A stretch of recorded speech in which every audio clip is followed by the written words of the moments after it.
Hello, students. I hope you are taking all these precautions to protect yourselves from COVID-19. Before I start with today's English class, let me provide you with some food for thought. Do you all know that deforestation has endangered and threatened many flora and fauna species and has also led to environment depletion? Are you all aware that wildlife poaching has negative side effects that affect local communities, wildlife population, and the environment? Do you know that extinction is the greatest threat to animals that are victims of wildlife poaching? Well, do brood over these points and try to find out more about this. So, shall we start with our class? Today, I will take up the poem Razia the Tigress. It is written by KPS Daruwala, who is an Indian poet and a short story writer in English language. He is also a former IPS officer and has won the Sahitya Akademi Award in 1984 for his poetry. He was awarded Padma Shri, the fourth highest civilian award in India, in 2014. In this poem, the poet highlights the grave danger posed to wildlife due to poaching. Human beings are generally scared of tigers as they are perceived as savage and ferocious beasts. But this poem brings home the point that big beasts like tigers too are afraid of men and beasts alike, as poachers, hunters, and bigger beasts pose a threat to their survival. Human greed is leading to the senseless killing of wildlife, causing an ecological challenge. He also tries to make us understand that animals too care for their young ones the way we do. They put in every effort to fill the bellies of their family. Now I will recite the poem. All of you listen carefully. The tigress Razia lives alone. Her two cubs haven't yet been named. Sheru barely played with them, and now he's gone.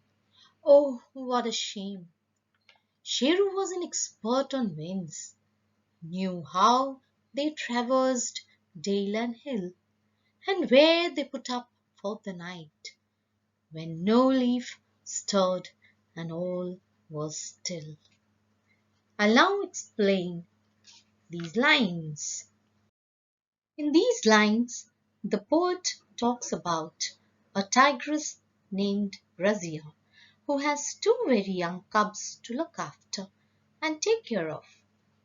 She lives alone with them. They have not been named as yet. Her mate, Sheru, has hardly played with them, as she has recently lost him, which is very sad.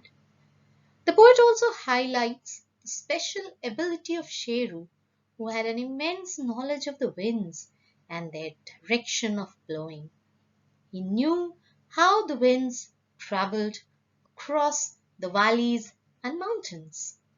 He could also make out the places where the winds stayed temporarily during the night, even when no leaves moved and the place was calm and quiet. Now I'll read out the next 8 lines of the poem. He knew his winds, their traffic lanes. He knew that deer would smell him out if they were downwind.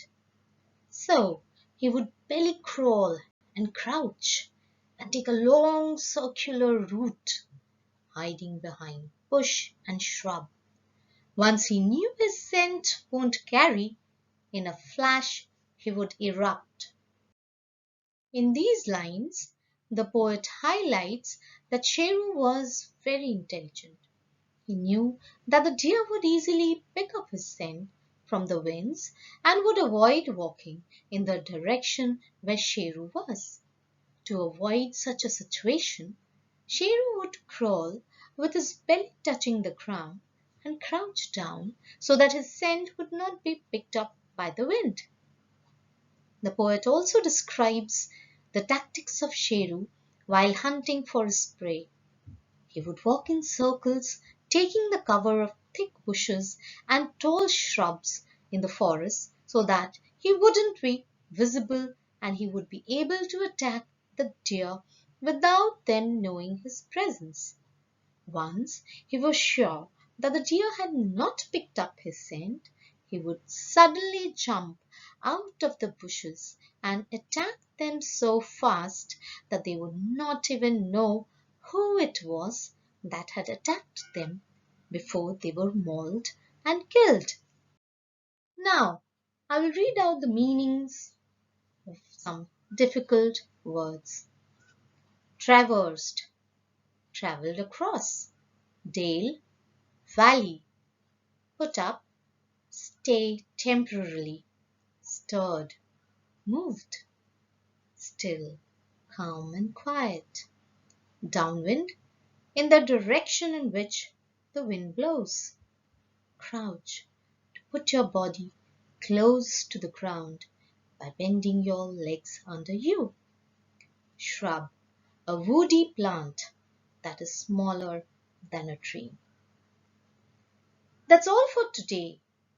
I want everyone to read the poem and learn the meanings.